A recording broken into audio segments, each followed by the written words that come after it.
Bien, bienvenue pour ce deuxième Grand Prix du Sénat avec Jean-Luc Chabanon. Bonjour Jean-Luc. Bonjour Stéphane. Donc tout nouveau grand maître international puisque tu viens de réussir ta troisième norme de grand maître tout récemment. Oui, donc ça s'est fait il n'y a pas longtemps à Montpellier. Donc des commentaires de qualité, on en est sûr aujourd'hui avec donc cette première demi-finale qui va faire se voir affronter Joël Lautier et Laurent Fraissinet. Laurent Fraissinet qui a choisi les pièces blanches pour démarrer. Oui, donc Laurent Fraissinet qui a choisi, qui n'a pas choisi, c'est Joël Lautier qui a choisi les pièces noires pour commencer. Ouais.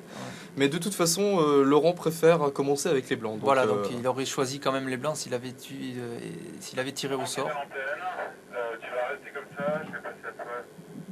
Alors, ici au Sénat, la salle est pleine. On peut dire les 200 places sont remplies. On ne pouvait pas accueillir plus de monde. Donc on a dû limiter la liste des invités. Il y a beaucoup de monde qui voulait voir cette finale en vrai, en chair et en os. En attendant, sur Internet, vous êtes aussi très nombreux à suivre cet événement en direct, comme d'habitude. On peut dire que cette année, ça va être plus serré que l'an dernier. L'an dernier, Alexei Chirov l'avait emporté, il était favori. Cette année, c'est beaucoup plus serré. Oui, cette année, c'est un Grand Prix 100% français, puisque donc, les trois jeunes talents de la génération actuelle, donc Joël Lautier donc, en tête de liste, on va dire, et Christian Bauer et Laurent Fraissinet vont s'affronter avec le champion du monde Boris Spassky. Oui, ex-champion du monde et finaliste l'an dernier, finaliste malheureux contre Chirov, mais ça avait été une super finale, avec notamment une deuxième partie explosive où Spassky avait failli renverser la vapeur. On se rappelle de ce moment fort de l'an dernier. Alors on aura sûrement des moments forts cette année aussi. Alors pour cette première partie, l'outsider, c'est clairement Laurent Fraissinet qui a le dernier classement Elo du tas. Non, c'est Boris Spassky, mais étant donné qu'il était champion du monde, on peut dire que il est forcément un élo en dessous de sa vraie valeur. Il peut encore sortir des grosses parties, Boris Spassky. Oui, donc Laurent Fraissinet pour cette partie-là, qui n'est pas le favori, mais qui est quand même très redoutable, puisqu'on rappelle, il a fait 4 points sur 9 il n'y a pas longtemps au tournoi d'Anguin, qui était un catégorie 17. Bonjour. On va laisser la parole à ce deuxième Grand Prix du Sénat d'échecs.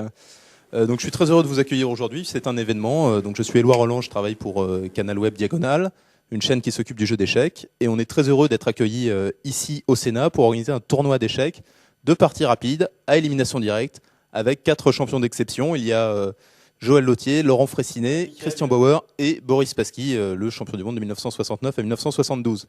Donc le programme de la journée, il y a 2 demi-finales aujourd'hui. Les finales ont lieu demain, c'est-à-dire le match pour la 3e place qui est demain matin à 10h30. La finale, la grande finale demain à 14h. Voilà le programme. Donc tout d'abord, je vais saluer et donc demander à mon premier invité de venir. Il s'agit de Yves Marek, donc qui est conseiller technique du président du Sénat, qu'on peut applaudir tout de suite.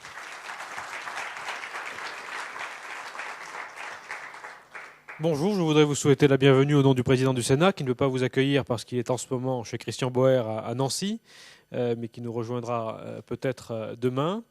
Je souhaitais tout simplement vous dire que nous sommes heureux d'accueillir à nouveau cet événement, puisque c'en est la 2e édition, de nous associer à Canal Web et à l'équipe de Diagonale TV, car nous avons de la sympathie au Sénat pour les jeunes entreprises de la nouvelle économie, puisque nous organisons Tremplin Entreprise, donc Canal Web est également partenaire, et donc nous sommes heureux de ce partenariat. Nous sommes heureux également de continuer cette tradition qui se reproduit comme l'an dernier, avec 2 différences. La première, la date, puisque cette année, nous organisons ça en décembre, comme vous l'avez constaté, mais enfin, il paraît que le temps sera beau demain pour la simultanée dehors.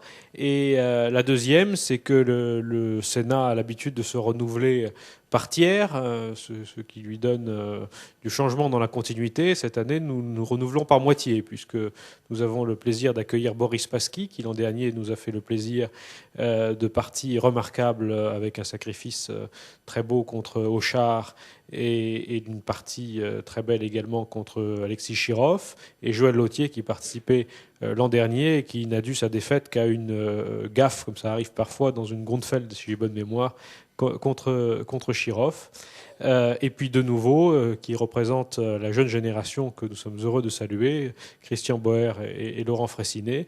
Et je suis certain que le spectacle sera à la hauteur de leur talent. Je vous remercie.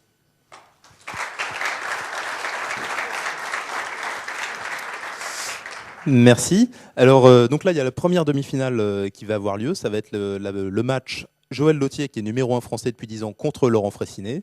Et pour commenter ce match, donc vous avez des écouteurs qui sont là, disponibles dans la salle. Il y en a beaucoup qui les ont pris. Vous pouvez les prendre, ils sont derrière vous. Il y a également des gens qui suivent sur Internet. Donc tous, que vous soyez sur Internet ou présents dans la salle ici, eh bien vous entendrez les mêmes commentaires. C'est ceux de nos commentateurs vedettes que je vous demande d'applaudir. Jean-Luc Chabanon et Stéphane Laborde.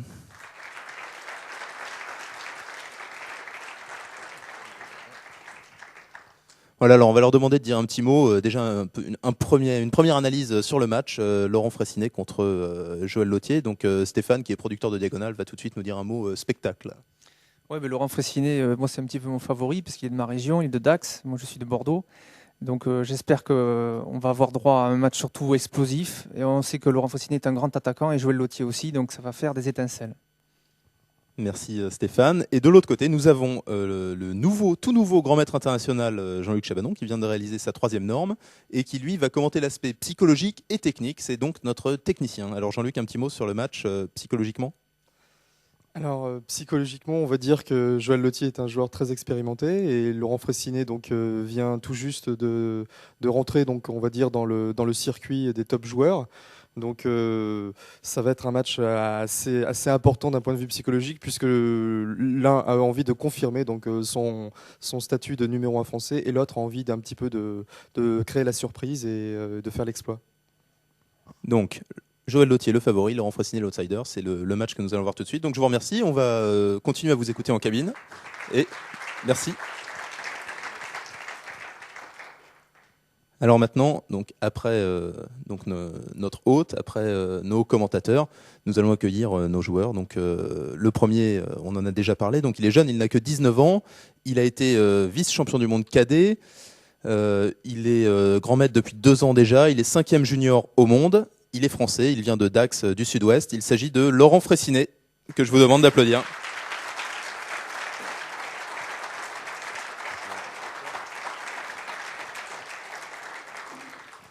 Alors Laurent, peut-être un petit mot sur le match. Tu te sens en forme, tu vas faire l'exploit aujourd'hui? Ça c'est assez dur à dire avant le match, mais bon, je me sens en bonne forme et de toute façon, ça va être un match intéressant. Donc j'espère qu'il y aura du spectacle pour le public. C'est quand même pour eux qu'on joue. Bon.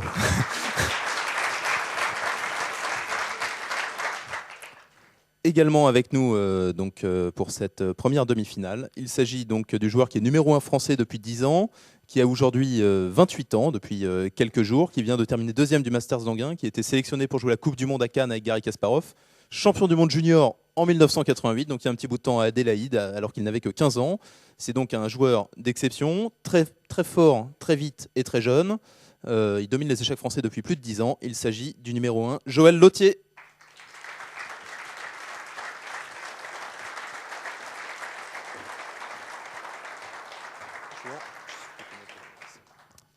Alors donc Joël, tu pars favori sur le papier pour ce match contre Laurent.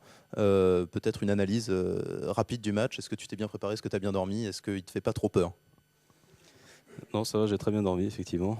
Mais bon, c'est jamais facile quand on est supposé être favori, parce que ça ne veut pas dire grand-chose dans les parties rapides. En plus, je sais que Laurent est très malin, donc je vais être très méfiant. Bon, on verra tout ça. Alors, je vais vous demander de vous asseoir tout de suite. Donc, pour la première partie, c'est Laurent Fraissinet qui aura les blancs, sur un choix donc commun des 2 joueurs. Joël Lautier jouera, lui, avec les noirs. 2 champions, une salle, un échiquier, mais il faut encore quelqu'un qui départage les joueurs en cas de litige. Il s'agit de l'arbitre, qui est un arbitre international. Il s'agit de Thierry Paris.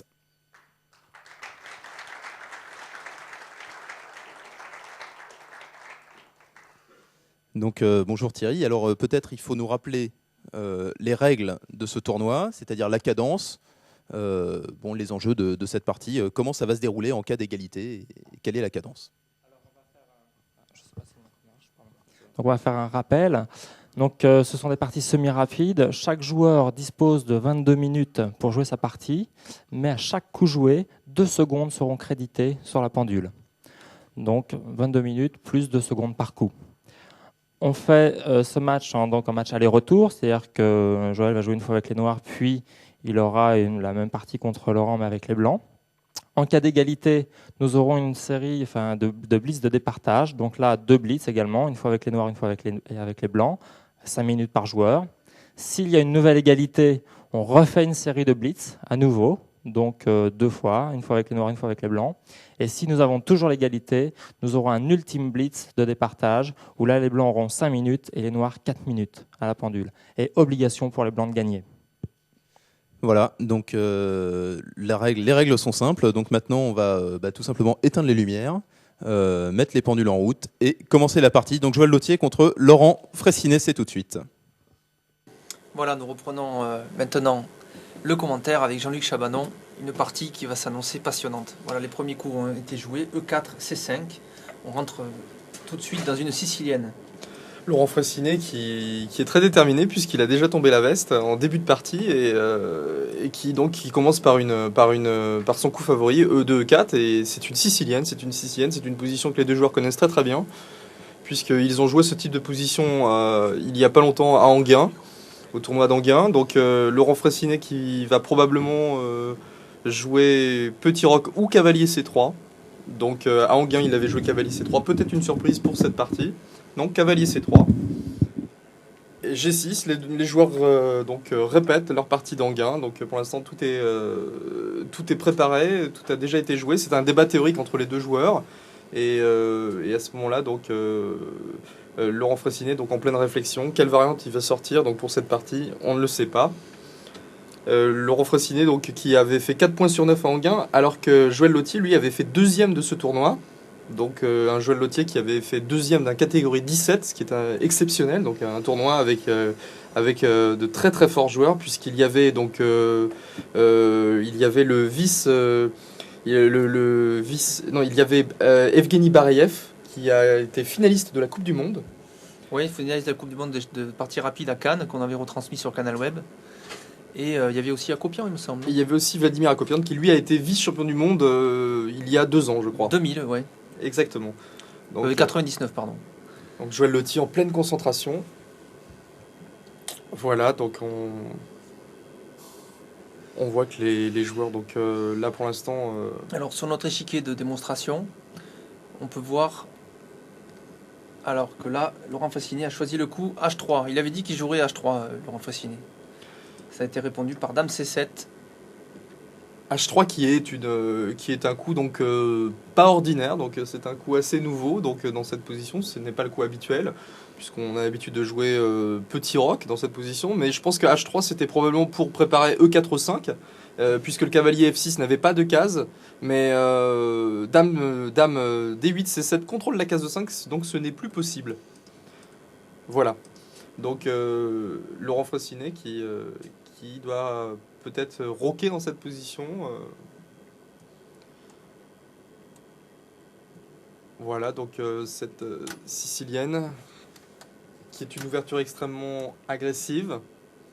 Donc je rappelle que Laurent Fraissinet a préféré jouer cette première partie donc avec les blancs. C'est ce qui était finalement le choix donc de Joël Lautier était de prendre les noirs quoi qu'il arrive. Il a joué dans la petit première roc. partie parce que Laurent Fraissinet a très confiance donc dans les noirs. Donc pour la partie revanche, Laurent Fraissinet donc qui pense qu'il peut tenir la position très facilement contre beaucoup de joueurs. On rappelle que ses résultats avec les noirs actuellement sont nettement meilleurs qu'avec les blancs. Oui, il avait dit qu'il était assez confiant avec les noirs. C'est pour ça qu'il choisit les blancs en première main. Et alors là, a été joué le coup E7, E5, donc G7, taureau 1 et E7, E5. Donc E7, E5, finalement, la solution pour éviter la poussée du pion E. Et maintenant, donc, la position devient un peu plus fermée. Avec un petit problème quand même pour les noirs maintenant, c'est que la case D5 s'ouvre au cavalier blanc. Oui, il Il va faut... pouvoir sauter sur cette case peut-être plus tard. Elle est affaiblie cette case. Et peut-être ça peut être un thème pour les blancs d'envahir cette case. Il va falloir pour cela déloger le cavalier F6. mais ça peut être un thème dans la position. Et oui, donc la D'ailleurs, possibilité, donc D2, D3. Donc pour l'instant, je pense que les Blancs vont essayer de terminer leur développement et d'obtenir un jeu de pièces assez optimal avant d'ouvrir la position, ce qui semble très logique. Bon, pour l'instant, la tour en E1, finalement, maintenant que la position est fermée, n'est pas à sa place idéale, mais bon, les Blancs sont très très bien développés de toute façon. Oui, en contrepartie, les Blancs ont réussi à affaiblir la case D5. C'est le point, ça va être le point central de cette position sûrement. Les Blancs vont peut-être continuer leur développement par fou G5, menacés de s'échanger contre le cavalier F6, et ensuite envahir la case D5 avec le cavalier C3. Autrement, si on fait une petite analyse technique donc de cette rencontre, on peut dire que cette rencontre est une des rencontres au sommet donc pour ces demi-finales, puisque Laurent Fraissinet et Joël Lautier sont les deux joueurs français en forme pour le moment. Les résultats donc qu'ils ont fait chacun donc dans les équipes dans leur équipe respective, c'est-à-dire Joël Lautier joue pour le club de Clichy et Laurent Fraissinet pour le club de Montpellier, sont excellents. Donc les deux joueurs ont fait une très très bonne saison pour l'instant, et donc Joël Lautier qui cette année, donc depuis qu'il a entraîné Vladimir Kramnik pour son match contre Garry Kasparov, est en excellente forme. Et quant à Laurent Fraissinet, donc lui c'est un jeune joueur mais qui travaille énormément les échecs et qui lui aussi est en très très bonne forme. Oui, en très bonne forme, Laurent Fraissinet. Et surtout, il a bondi au niveau du classement Elo, puisqu'il a maintenant, je crois, 2580 à peu près points. Et c'est beaucoup, quoi. Ça commence à le rapprocher de 2006, et donc il rentre dans les 100 meilleurs joueurs du monde. Exactement. D'ailleurs, je crois qu'à son classement intermédiaire, il avait franchi la barre mythique, donc des 2600, mais il est repassé un petit peu en dessous récemment. Il frôle donc les 2600, il n'en est pas loin, ce qui le place déjà donc, au rang de 5e junior mondial. Ce qui est vraiment remarquable. Mais en face de lui, évidemment, il y a aussi l'ancien champion du monde junior, donc un autre... Alors, que peut jouer Joël Lautier sur cette position? Alors, on peut imaginer les coups candidats. Il peut faire le petit roc. Mais peut-être sur le petit roc, Laurent Fraissinet a prévu de jouer fou G5 pour s'échanger contre le cavalier F6 et sauter enfin sur la case D5 avec son cavalier C3. Oui, probablement. Donc, Joël Lautier a joué petit roc. Et Laurent Fraissinet va évidemment essayer de trouver donc, une manière d'exploiter donc, cette case D5. Donc une méthode pour activer son jeu de pièces. C'est vrai que fou C1 G5 est une possibilité intéressante. Non, il préfère ramener donc, son fou sur C4. Donc il préfère ramener son fou sur la diagonale A2 G8. Voilà la grande diagonale A2 G8. C'est vrai que le fou en B5 n'exerçait plus une pression assez illusoire donc, sur la diagonale A4 E8. Donc il recycle son fou sur une meilleure diagonale. C'est très logique. D7 D6. D7 D6. Peut-être Joël Lautier veut développer son fou C8 sur la case E6 peut-être. Pour contrôler un peu plus la case D5. Voilà, donc maintenant Laurent Fraissinet qui va probablement bondir sur cette case centrale. Une position pour l'instant donc très très solide de la part des Noirs.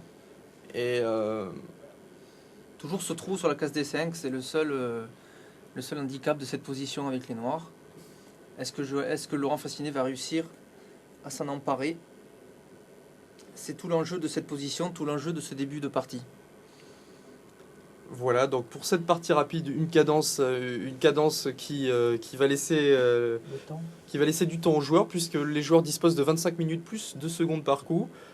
C'est à peu près comme au championnat du monde de partie rapide, où là, ils disposaient de 25 minutes et avaient un rajout de temps après le 50e coup. C'est donc une cadence qui leur permet donc de ne pas être, en partie rapide, quelquefois il y a des KO, c'est-à-dire qu'il n'y a pas de rajout de temps. Et là, ils ont un rajout de temps, donc ils peuvent terminer la partie tranquillement.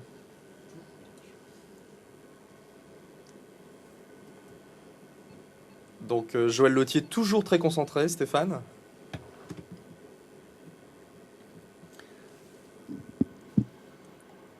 Oui, toujours très concentré. Ça, Laurent a joué cavalier sur la case D2, un coup surprenant. Pas si surprenant que ça, puisque le cavalier D2 va donc être recyclé probablement sur la case F1 puis E3. Ah, voilà le plan. Voilà, donc le cavalier qui va rebondir sur les cases centrales. Une manœuvre très connue donc, dans ce type de position. Il va donc profiter finalement du fait que cette tour ne soit pas placée sur la colonne F pour placer son cavalier. Et après, peut-être qu'il replacera la tour E1 en F1 pour ouvrir le jeu par F2, F4. Voilà, donc des possibilités. Voilà. Effectivement, Joël Lautier a joué le coup fou E6 pour contrôler une fois de plus la case D5. A noter que si les blancs échangent en E6, ça aide un peu les noirs à consolider leur centre. Oui, donc échanger en E6 ne serait pas l'avantage des blancs puisque le pion F7 reviendrait sur la case E6, contrôlerait la case centrale D5 et la colonne F serait ouverte, ce qui donc serait plutôt à l'avantage des noirs.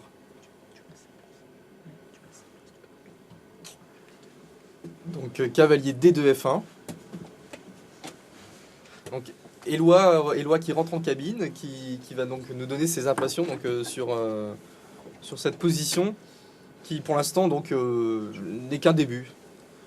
Oui, effectivement, c'est le début de la partie, c'est clair.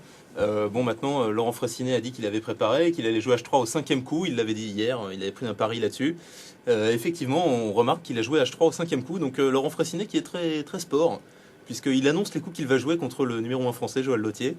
Il est assez fun, Laurent Fraissinet. Donc là, la position, objectivement, semble équilibrée encore, Jean-Luc. Je pense que tout est à faire. Pour l'instant, donc les deux joueurs ont développé leurs pièces normalement, donc il n'y a rien de spécial, il n'y a pas d'erreur qui a été commise. Pour l'instant, c'est un jeu très classique. Jeu très très classique. Partie rapide. Donc Joël Lautier, il est super concentré. Il vient de jouer H7, H6, alors que Laurent Fraissinet avait joué cavalier F1. Voilà, ce coup-là. H6. On voit le plan de Laurent Fraissinet qui est donc de jouer le cavalier F1 sur la case E3. Ensuite, avec son duo de cavaliers, Jean-Luc, il va envahir la case D5.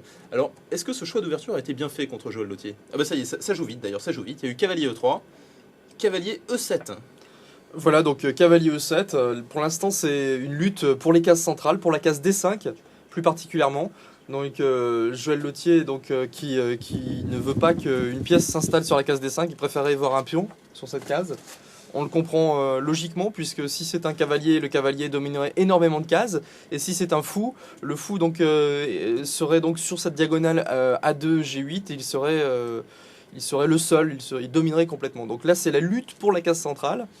Et en même temps, donc Joël Lautier qui a joué H7 à H6 va préparer probablement la manœuvre roi G8 H7 pour défendre un petit peu son roc et plus tard éventuellement essayer de pousser le pion F pour passer à la contre-offensive, mais beaucoup plus tard. Pour l'instant, ce n'est pas à l'ordre du jour.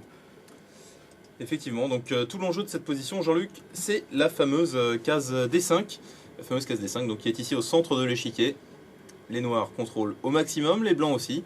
Et maintenant, on se demande, Jean-Luc, quels peuvent être les prochains coups de Laurent Fraissinet pour accroître la pression? Donc le prochain coup peut-être serait d'installer quand même malgré tout un cavalier sur cette fameuse case centrale. Alors que là nous voyons Laurent Fraissinet, donc là on parle pour les internautes, puisqu'il y a Laurent Fraissinet à l'image. En revanche, si vous êtes dans la salle, eh bien vous le voyez, Laurent Fraissinet très concentré en train de réfléchir. Il est en train de se demander comment il va faire. A noter qu'il a l'air très calme, Laurent, Jean-Luc, puisqu'il ne bouge pas, alors qu'à son habitude, il est un peu tendu comme un ressort. Oui, exactement. Donc Laurent Fraissinet qui n'est pas trop stressé, qui pour l'instant donc gère bien cette partie. Bon, c'est vrai que c'est une partie de 50 minutes, donc c'est la première de la journée, donc pour l'instant, ce n'est qu'un début. Il va peut-être jouer tour F1 dans cette position. Peut-être qu'il va essayer de replacer cette tour E1 sur la colonne F pour éventuellement essayer d'ouvrir par F2, F4. C'est une possibilité. Non, il joue fou D2, donc Laurent Fraissinet qui patiemment termine son développement. Alors que Joël Lautier a les idées très très claires, puisque lui, il sait ce qu'il fait. Joël, il réfléchit très peu dans ce début de partie. On va peut-être faire un bilan pendule, alors qu'il reste, si on ne fait pas d'erreur, 17 minutes à Joël Lautier, et il n'en reste que 14 à Laurent Fraissinet. Et oui, donc Joël Lautier qui est très expérimenté. Il faut rappeler que Joël Lautier a joué la Coupe du Monde de partie rapide à Cannes il y a 2 mois. Donc il a un entraînement incroyable puisqu'il avait échoué et de très très peu la qualification pour les quarts de finale. Et donc il est l'homme fort dans ce type de cadence. Il vient de jouer- 14e coup, oui. Il vient de jouer Dame 2. Il veut contre-attaquer sur le pion E5, Laurent Fressinet. Si les Noirs jouent D5, et bien après un échange sur la case D5 par le pion E, la Dame taperait après sur le pion E5, protégé par la tour. C'est une des idées, mais pas forcément la principale. Je pense que l'idée de Dame 2, peut-être, c'est simplement de lier les tours. C'est un coup où Laurent Fressinet veut pas trop se prendre la tête, il veut pas perdre de temps à réfléchir, et il veut simplement lier les tours, puisqu'on voit que maintenant les tours se contrôlent mutuellement. Donc c'est un coup de développement, hein. Je pense qu'on peut formuler ça comme ça. Oui, un choix psychologique intéressant puisqu'on a l'impression quand même que le placement des pièces de Joël Lautier est extrêmement agressif. Donc la meilleure solution finalement face à une telle configuration est de placer ces pièces pour un éventuel contre.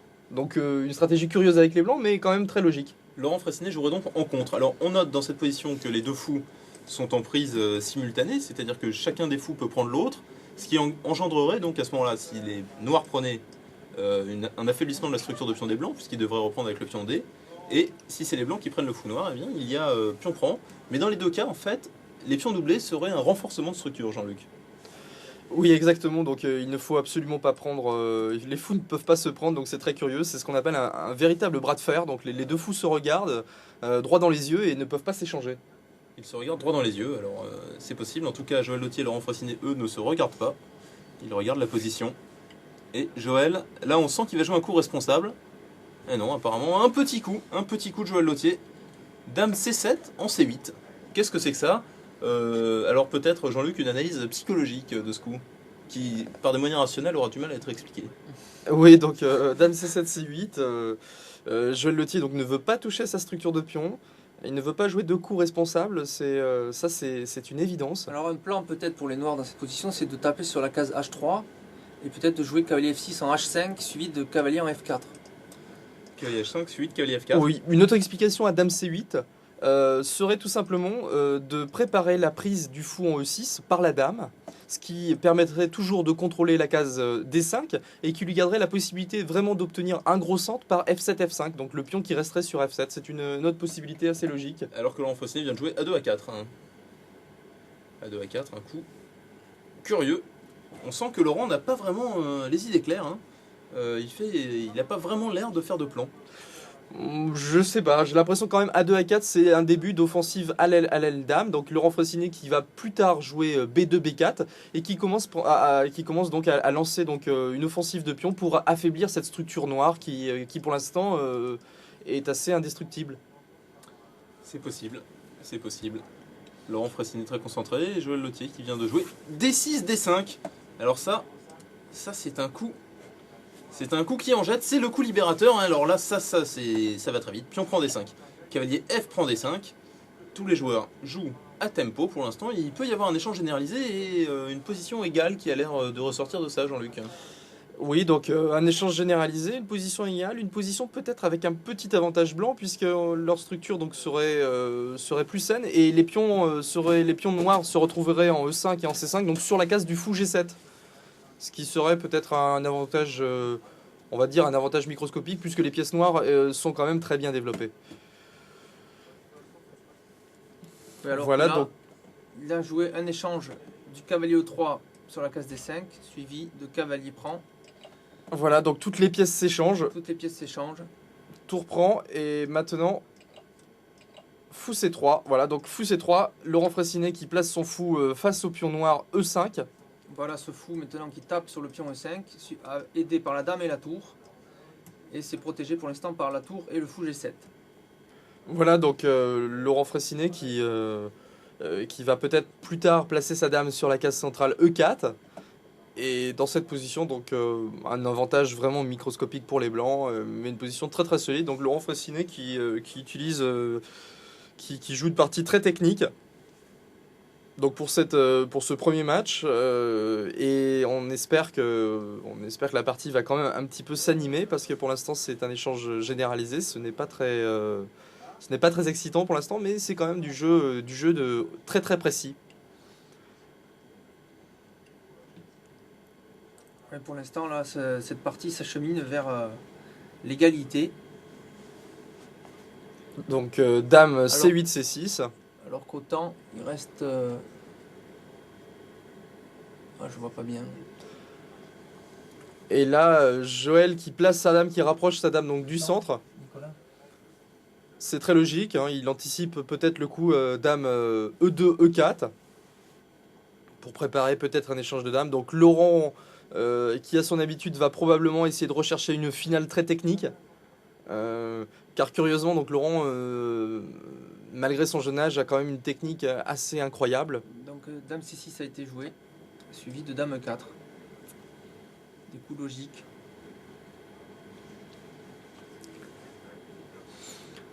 Pour l'instant, la pression est du côté blanc qui pilonne ce pion E5. Alors peut-être Laurent veut doubler les tours, jouer tour E2 suivi de tour à E1.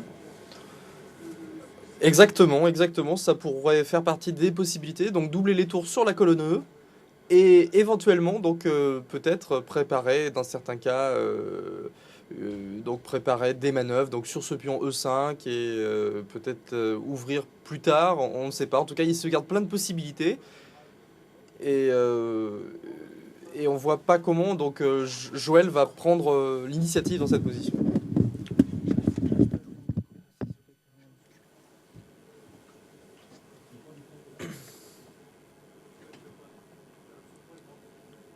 Tour C8, donc tour C8, Joël qui joue un coup très, très malin puisque la tour D5 a peut-être envie de quitter, la tour D5 va peut-être quitter cette case et auquel cas si les dames s'échangent, la tour C8 pourrait prendre la dame en C6 et venir sur la 6e rangée. Peut-être que les noirs préparent aussi la poussée C4, C5, C4 pour simplifier. C5, C4 qui pourrait simplifier la position. Oui, exactement, qui pourrait même contrer la position, mais là je pense que Laurent va jouer B2, B3, voilà, c'est ce qu'il fait. Donc il faut interdire ce pion, il faut interdire la poussée du pion C, c'est très logique. A noter que c'est bien joué de la part des blancs puisque tous les pions blancs contrôlent les cases blanches, vous voyez, ils sont sur cases blanches, donc ils contrôlent les cases blanches, alors que le fou, lui, contrôle les cases noires. Oui, donc Laurent pour l'instant qui augmente son avantage positionnel, puisque le fou C3, donc un fou de case noire, en finale serait supérieur au fou G7, puisqu'il attaquerait des pions, les pions E5 et les pions C5 pour l'instant, alors que le fou adverse les défendrait, tout simplement. Oui, il n'y a pas de point d'attaque pour les cases noires du fou G7. Ce fou G7 pour l'instant est uniquement défensif, alors que Laurent Fraissinet, lui, tape sur le pion E5. Voilà, donc B7, B6, donc encore un coup logique. Joël essaye de consolider sa structure de pion, mais il rajoute un pion sur la couleur de son fou. Donc bon, pour l'instant, un petit avantage blanc très technique. Donc un choix psychologique intéressant, puisque Laurent Fraissinet, donc, qui joue une position extrêmement technique à son adversaire qui a une grande Là, expérience. il a joué tour 2. Il a joué tour 2, Laurent Fraissinet. Il veut doubler les tours et augmenter la pression sur le pion E5.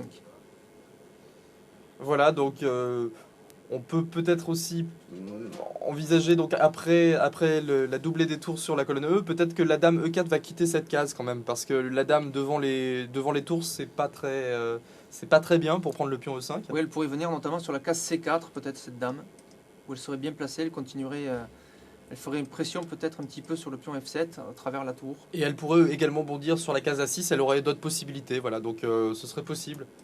Et en même temps, donc Laurent peut se permettre dans cette position de jouer, de gagner, de récupérer du temps, puisque les difficultés sont noires. Donc un petit avantage blanc, très désagréable pour l'instant. A noter que là, pour l'instant, Laurent se régale sur les cases blanches. Il a pris vraiment bien le contrôle sur les cases blanches et son fou contrôle bien les cases noires. Donc il est bien placé, Laurent. Alors qu'il reste 10 minutes pour les blancs et 11 minutes pour les noirs. Donc ça se tient vraiment à la pendule. C'est très très peu clair. Hein. C'est très peu clair, mais quand même un petit plus pour Laurent. Donc qu'est-ce que tu en penses, Stéphane ? Oui, un petit plus pour Laurent, oui, tout à fait, qui contrôle bien à la fois les cases blanches et les cases noires. Maintenant, il n'y a qu'une seule faiblesse dans le camp noir, c'est le pion E5. On sait que pour gagner une partie, il faut en créer deux, en général. Il faut au moins deux faiblesses. Donc, quelle autre faiblesse pourrait être créée par Laurent ? Peut-être un coup comme un 4 à 5 est envisageable ? Voilà, donc on remarque que pour l'instant, les rois n'ont pas bougé, parce que ce n'est pas encore la finale aussi, donc les rois qui restent bien à l'abri. Mais je pense que d'ici quelques coups, peut-être qu'un des deux camps va essayer d'échanger les dames Je pense que c'est plutôt les noirs dans cette position qui ont intérêt à échanger les dames parce que le roi noir pourrait monter plus facilement au centre. Puisque le pion F, une fois qu'il serait poussé, le roi monterait directement sur F7 et tout, ce serait plus facile pour le roi noir de monter au centre. Et cette dame blanche, quand même, est très très bien placée au centre. Donc, Oui, mais pour l'instant, on ne peut pas reculer la tour, sinon on perdrait le pion E5. exactement, mais lorsqu'on a vu Joël jouer tout à l'heure tour C8, suivi de B6, on a compris que c'était pour défendre cette dame, c'est parce qu'il veut échanger les dames. Voilà, donc on connaît ses intentions et il va essayer de faire un plan pour faciliter cet échange.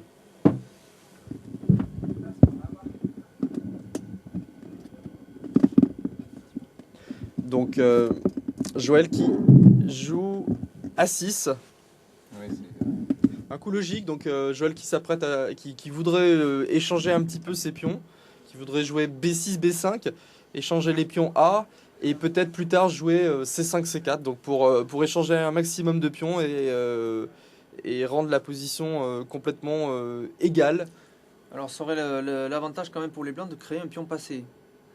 Puisqu'il y a une majorité à l'aile dame, 4 pions contre 3. Ça pourrait créer un pion passé pour les blancs si les noirs venaient à échanger tous ces pions et peut-être ça pourrait créer un déséquilibre. Mais Joël commence à mettre ses pions sur les cases blanches.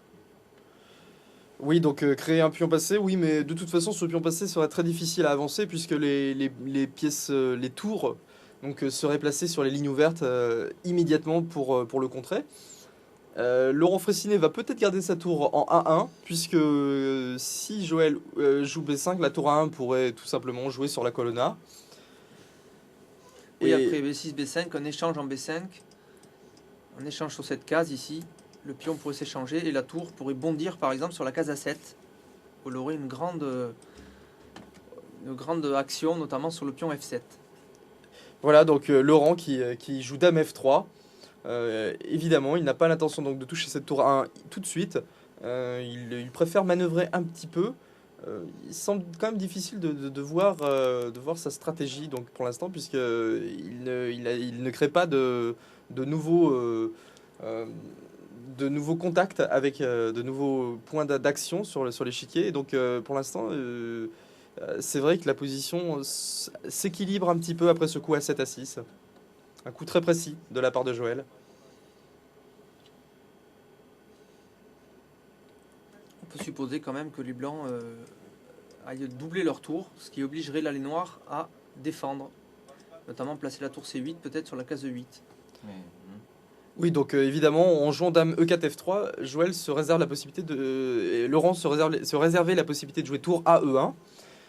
Ça y est, Joël donc veut échanger les dames. Donc il a joué tour D6.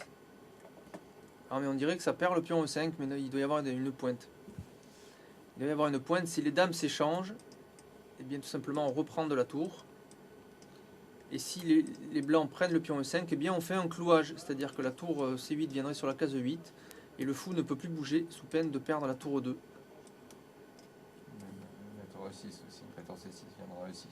Oui, exactement. Donc le pion E5 n'est pas en prise, c'est un piège. Donc Joël qui va réussir à échanger ses dames et après la position va être presque égale. Est-ce qu'on peut dire tout à l'heure vous avez parlé de la faiblesse du pion F5, c'est aussi un pion central qui peut se révéler fort quand même. Hein. Oui, il peut Qu'en pensez-vous ? il peut pousser à tout moment. Il est fort et faible quand même ce pion, non ? Oui, tout à fait. Oui, un pion fort et faible, mais enfin de toute façon, donc dans cette position, aucune pièce pourrait aider donc les noirs. Les noirs n'ont vraiment aucune chance de. À ce moment-là de la partie, les noirs jouent en défense. Ils tiennent tout simplement à tenir la position et on va voir ce que peuvent trouver les blancs. Ce n'est pas évident, puisque le roi, comme j'ai expliqué tout à l'heure, le roi blanc ne peut pas trop se placer vers le centre. C'est le gros problème des blancs dans cette position. Donc après tour AE1, les noirs disposeraient peut-être. Alors les dames ont été échangées. Les dames ont été échangées. Voilà. Alors là, c'est-à-dire que là, il faut faire attention. Le pion E5 est en prise. Alors est-ce que les blancs peuvent le prendre ? Fou prend E5, a l'air de gagner un pion, mais il y aurait tour C6 en E6 et le fou serait cloué, puisque la tour E2 serait derrière, sans défense. Ça perdrait une pièce. Vous perdrez la qualité au moins. Vous perdrez la qualité, c'est-à-dire une tour contre un fou. Donc c'est un piège que tend Joël Lautier. Vas-y, je te laisse le pion en prise. On s'achemine vers la nulle là. Et c'est nul. Et c'est nul. Voilà, donc Joël qui a bien réussi sa stratégie d'échanger les dames au bon moment et de tenir la position. Donc Laurent qui n'a pas réussi.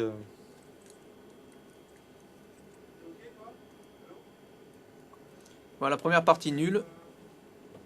Alors que les deux joueurs, on le voit, on discute un peu de la partie. Le micro, donc petit problème technique avec le micro. Donc oui, je répète, la partie a été déclarée nulle d'un commun accord. Voilà, donc les joueurs ont fait nul. Donc une petite remarque pour les volumes des casques. Pour la prochaine partie, il faudra les baisser un petit peu parce que les joueurs entendent les commentaires. Donc je dis pas que ça les aide, mais en tout cas ça les gêne. Alors là, ce qui va se passer, c'est qu'on va faire une petite pause d'une dizaine de minutes. Donc on va vous inviter à éventuellement aller à côté. Je suis un peu essoufflé là, excusez-moi. J'étais surpris par cette fin rapide. Donc je vous invite à aller à côté ou éventuellement même à rester là. Les joueurs se reposent 10 minutes. On va enchaîner avec la revanche tout de suite. Voilà, donc eh bien à tout de suite.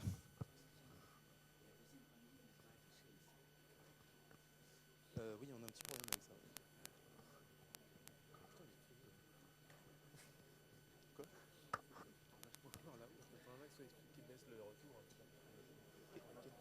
Joël Lautier. La première partie a été nulle. Donc les deux joueurs vont se reposer pendant 10 minutes avant que l'on puisse assister à la revanche. Oui, donc les deux joueurs qui n'ont pas besoin de plus de 10 minutes parce que cette partie finalement était une partie assez classique, sans surprise. Les joueurs, donc, c'était une sorte de ronde d'observation. Les deux joueurs se sont testés un petit peu. Laurent Fraissinet donc a voulu jouer une position très technique pour dire voilà, on va voir si tu sais tenir une position. Évidemment, Joël, avec toute son expérience, a tenu assez facilement cette position. Et maintenant, on va voir si la stratégie de Laurent va fonctionner, c'est-à-dire jouer la partie revanche avec les noirs. Donc jouer une position extrêmement solide, jouer encore également une position extrêmement solide face à un joueur qui va être là pour l'attaquer, tout simplement.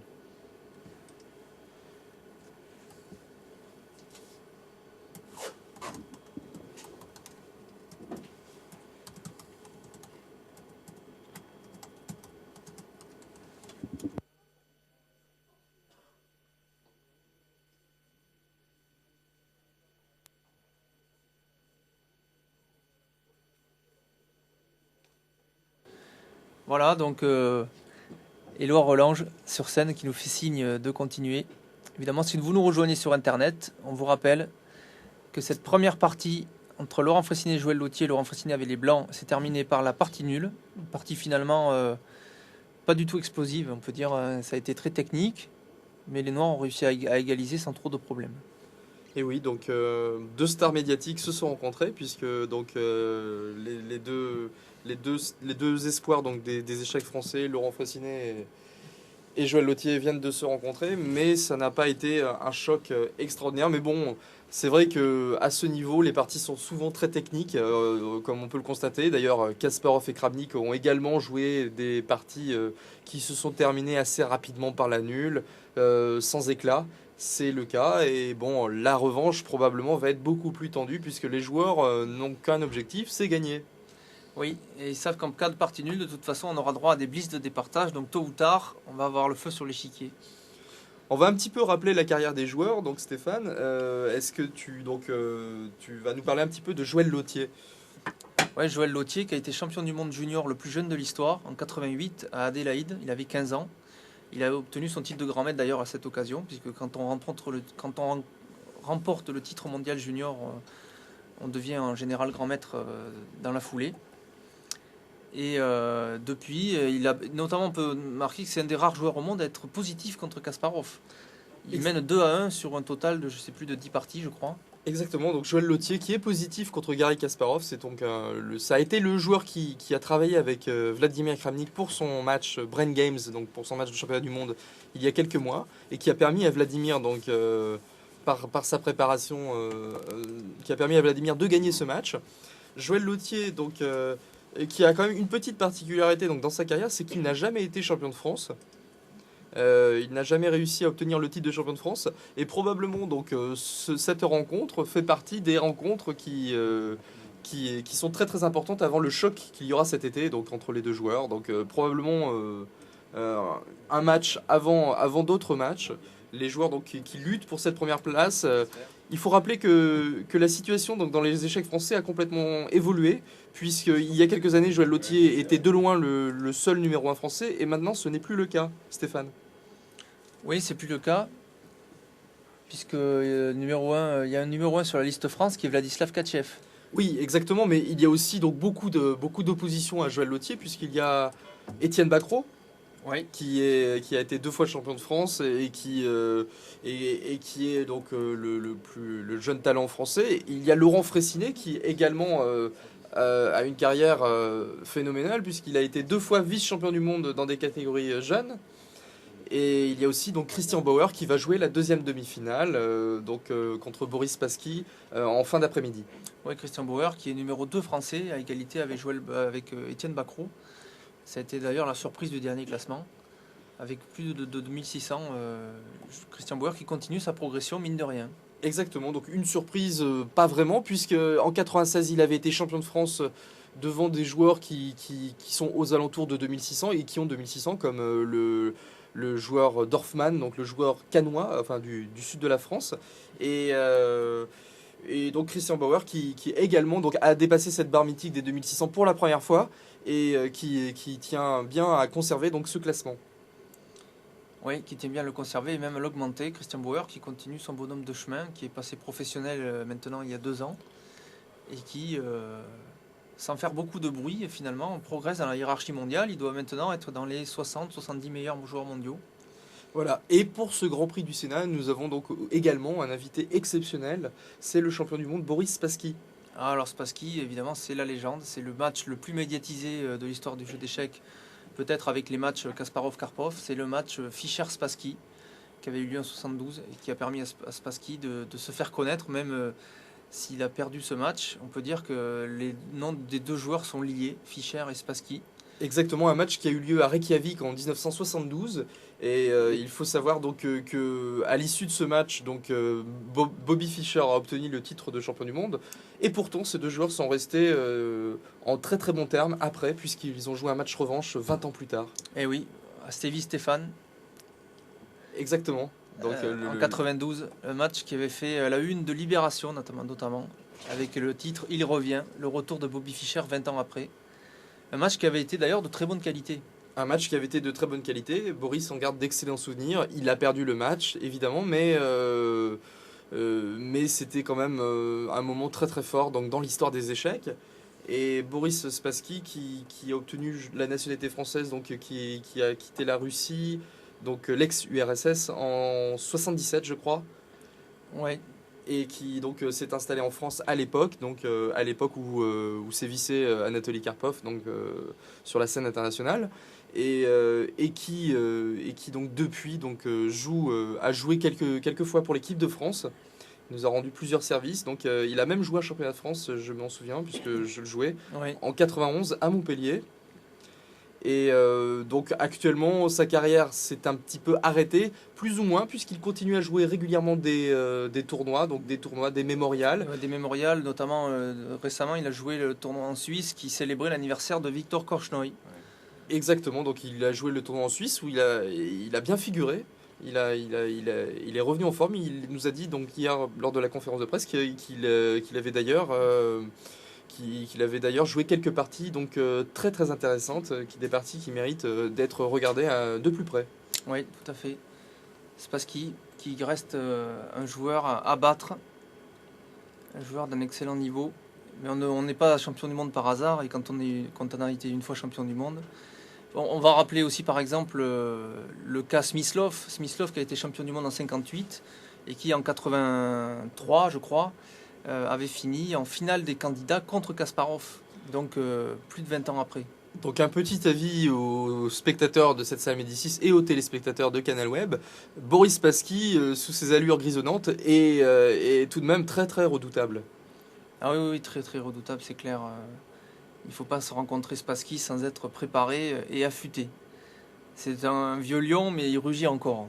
Exactement. D'ailleurs, l'année dernière, il s'était qualifié pour la finale de ce Grand Prix du Sénat en battant donc en demi-finale donc le grand maître rouennais donc Arnaud Auchard. Ouais. Il l'avait battu dans un match très très excitant puisque les joueurs avaient joué des parties de départage. Et Boris Spassky s'était imposé en blitz, je crois. Oui. Et à l'issue de ces départages, et ce match avait tenu en haleine tout le public et toute la cabine des commentaires. Oui, je pense qu'on a vu droit qu'à des parties nulles tout le temps. Des parties nulles, ça se jouait. Ils n'arrivaient pas à passer les joueurs. Et d'ailleurs, le blitz de départage s'est terminé par la nulle. Mais il fallait que les Blancs gagnent. Ils avaient 5 minutes contre 4 pour les Noirs. Oui, ce match de départage qui était... qui nous a tous tenus en haleine et qui était vraiment le plus beau spectacle que nous ayons eu l'année dernière, je crois. Oui, avec les parties de Chirov quand même. Avec les parties de Chirov également, mais Boris donc, qui avait sacrifié, qui avait donc joué des parties très étincelantes, des très belles parties, donc avec un très très joli sacrifice de pièces. Donc avec les Blancs, Boris Spassky sera peut-être très redoutable et va tenter donc de lancer une attaque sur son adversaire. Comme il le dit, donc les parties rapides c'est sa spécialité puisqu'il peut jouer avec la main. C'est-à-dire qu'il n'est pas obligé de réfléchir. C'est vrai qu'à son âge, ce n'est pas facile de tenir, d'être concentré et de tenir le stress d'une partie de compétition de haut niveau pendant 5 heures, alors que pendant une petite demi-heure ou 50 minutes maximum, c'est beaucoup plus facile. Oui. C'est beaucoup plus facile. Alors, et surtout... ça va reprendre dans quelques instants. Donc la première partie entre Joël Lautier et Laurent Fraissinet a été nulle. Donc petit avantage pour Joël Lautier puisqu'il avait les pièces noires, c'est plutôt un bon résultat. Maintenant avec les pièces blanches, il va bien entendu essayer de gagner cette partie puisque s'il gagne, c'est tout de suite la victoire du match sur le score de 1,5 à 1,5. S'il perd, donc c'est Laurent Fraissinet qui se qualifie. Et s'ils font nul, eh bien, il y aura des blitz de départage qui suivront. Donc après une petite pause de 10 minutes encore. Donc là, tout simplement, nous allons rappeler les joueurs sur le plateau. Donc je vous demande de faire très attention avec vos casques, parce qu'apparemment ça gêne beaucoup les joueurs qui entendent par exemple oui, Laurent Fraissinet va doubler ses tours sur la colonne E. Et là, c'est assez gênant, effectivement, puisque surtout s'il le fait, ou d'ailleurs même s'il ne le fait pas. Donc voilà. Donc on va les rappeler, et donc faites attention avec les casques. Si jamais vous entendez qu'il y a un peu trop de bruit, eh bien, je vous demande vraiment de les baisser, puisque ça gêne les joueurs. Donc on va rappeler Laurent Fraissinet et Joël Lautier pour la deuxième partie.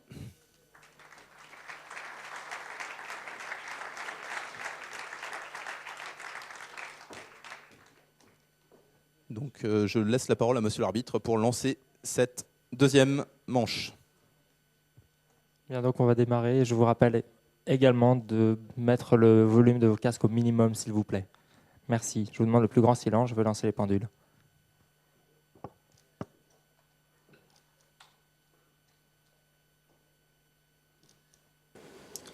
Voilà, il a démarré Joël Lautier par le coup D2, D4, suivi par D5 de Laurent Fraissinet, C4 et C6, une variante...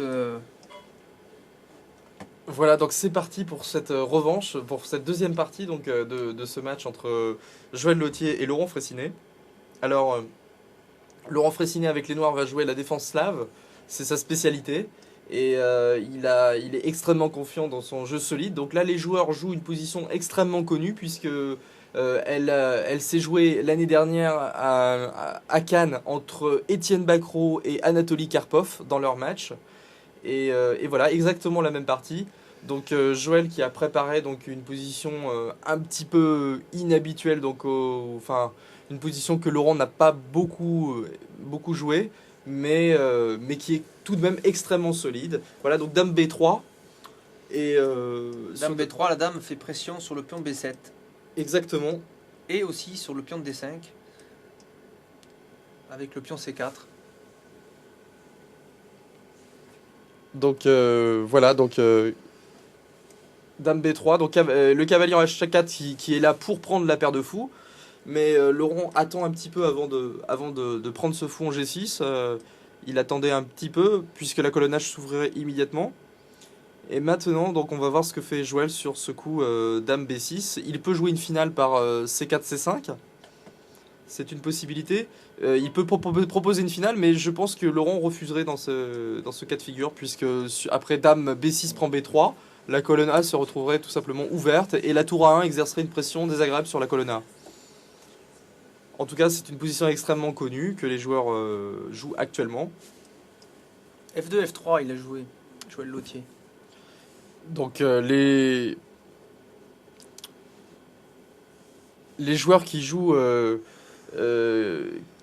une position très classique, la défense semi-slave est la défense qui est jouée par les meilleurs joueurs au monde actuellement, qui est le plus jouée en compétition. Donc ça peut être technique, mais il y reste encore beaucoup de pièces. Je pense que ça va être une partie très très très compliquée. Il manque un coup là. Exactement. Donc là, Joël Lautier vient de prendre le fou en G6. Et on suppose que Joël va peut-être jouer maintenant fou D2 pour garder un maximum de possibilités. Donc garder la possibilité de faire le grand roc. Et voilà, exactement. Donc il fait fou D2. Et pour terminer, son développement.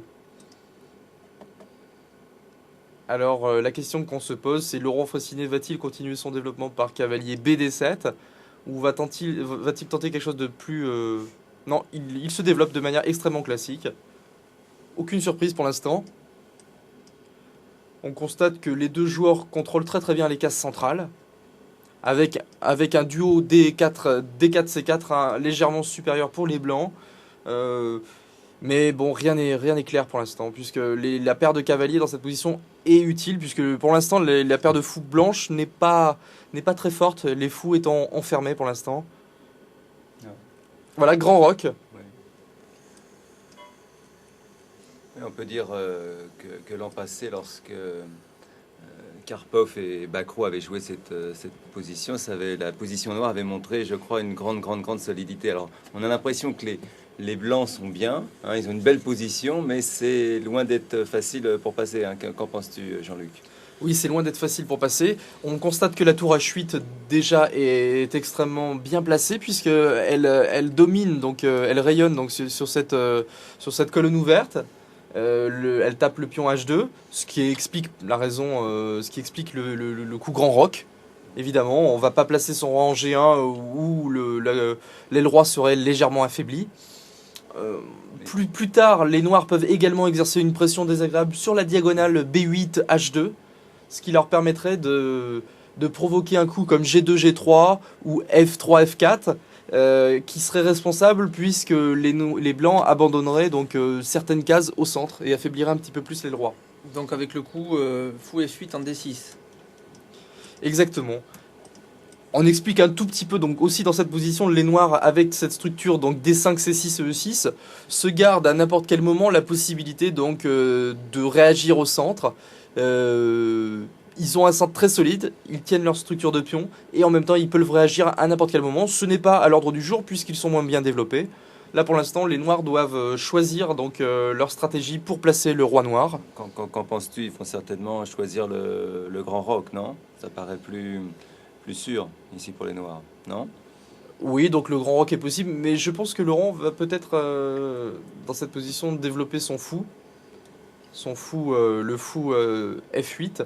Peut-être le placer en D6, sans avoir peur du coup C4, C5, puisqu'il pourrait glisser le coup intermédiaire Dame prend Dame, tout simplement. Fou C6, mais bon, peut-être fou E7 aussi. Fou E7 n'est pas plus mal. On voit Laurent Fressinet bien concentré, avec sa main sur le menton. Je pense que Laurent Fressinet est concentré, puisque cette position ne s'est plus jouée depuis un petit moment. Et que Joël a probablement préparé quelque chose. Donc Laurent Fressinet ne veut pas se dépêcher à ce moment-là. C'est le moment important pour choisir un bon plan. Et oui, il joue fou D6. Voilà, donc fou D6. Donc il tape sur le pion H2. Notez qu'il y a une petite combinaison. Si les blancs jouent le coup C4, C5, attaquant à la fois la dame et le fou, les noirs peuvent jouer d'abord Dame prend Dame, suivi peut-être de fou prend H2. Donc Laurent qui a levé les yeux vers la cabine, j'espère qu'il ne m'entend pas. Voilà, donc H3, ça y est, Joël donc a affaibli légèrement donc son aile roi. Oui, les cases noires ici, notamment la case G3 est affaiblie. Exactement. Donc, peut-être ça peut être une case pour le cavalier F6. Le cavalier F6 qui pourrait bondir sur la case H5 plus tard. Je ne sais pas s'il va le faire immédiatement. Puisque s'il commence immédiatement par cavalier F6 H5, les blancs pourraient peut-être tout simplement développer leur fou F1 en D3. Et le cavalier en G3 attaquerait la tour, mais la tour irait sur la case E1 et on ne comprendrait pas trop la stratégie des noirs dans cette position, puisque le cavalier aurait joué 2 coups, pas très utiles, alors que les blancs auraient terminé leur développement. Voilà, donc H2, H3, c'est au noir de réfléchir. Une question, où va roquer Laurent Fraissinet? Si Laurent fait petit roc, dans ce cas, les pions blancs H3 et G2 ne demandent qu'à être poussés. Et si Laurent fait grand roc, donc ce qui est plus probable, dans ces cas-là, on imagine mal Joël pousser les pions devant son roi pour attaquer le roi adverse. Donc ce qui est très important, c'est de choisir le camp le plus solide. Et voilà, donc grand roc, le coup le plus logique. Grand roc de Laurent Fraissinet. Il a réussi à lier ses tours, le développement est terminé maintenant, ça va être l'heure de penser à des plans constructifs. Un plan intéressant pour les blancs, c'est certainement, je ne sais pas ce que vous en pensez, c'est roi B1, bouger le roi pour laisser passer un jour la tour D1 sur la case C1, ou effectivement finir le développement du fou F1. Qu'est-ce que vous en pensez? Oui, donc dans cette position, Joël a tout intérêt à continuer son développement. Voilà, donc Dame C2. Dame C2 qui menace C4, C5 maintenant. Menace de gagner une pièce. Menace C4, C5 qui attaque la dame et le fou. Voilà, donc Joël qui sort donc une idée personnelle, une idée préparée. Donc dans cette position, Laurent va peut-être devoir ramener la dame B6 en C7. Et donc ce serait à peu près la même chose. On rappelle que de toute façon sur dame B6, C7, je ne pense pas que le coup C4, C5 soit si dangereux que ça, mais c'est peut-être possible, il faut quand même s'en méfier. Donc Joël qui joue un coup un petit peu nouveau. Et là sur dame B3, C2, peut-être que Laurent dans cette position peut essayer de réagir au centre, je ne sais pas. Peut-être qu'il peut jouer donc D5 prend C4 suivi de cavalier D5. Mais je n'en suis pas sûr, puisque dans ces cas-là, il abandonnerait un petit peu le centre. Non, Laurent ramène la dame, c'est plus solide, c'est plus dans son style. Ouais, il aura ramené la dame sur la case C7. Il garde cette structure de pion à laquelle il a extrêmement confiance. Donc la structure D5, C6 et E6, qui est très très solide. À noter que peut-être le coup E4 peut être envisagé pour les blancs. E3, E4 pour faire la pression maximale sur le pion D5, avec 2 pions qui attaqueraient. Oui, donc et menacer aussi E4, E5. Donc sur E3, E4, on peut envisager donc le coup fou D6, F4 peut-être. Donc pour éliminer ce fou de case blanche, ce serait peut-être envisageable. Donc fou D6, F4 ou une réaction centrale peut-être. Donc une réaction centrale qui pourrait arriver après peut-être pion prend E4 suivi de E6, E5 pour essayer d'obtenir les cases noires, ou de C6, C5. Non, C6, C5 n'est pas possible. Non, parce qu'il y aurait E4, 5 qui menace. Exactement. Ah là, ça devient un peu tendu. Là, peut-être le coup E3, E4 qui mettrait une grosse pression sur le centre. Il doit y réfléchir, Joël Lautier.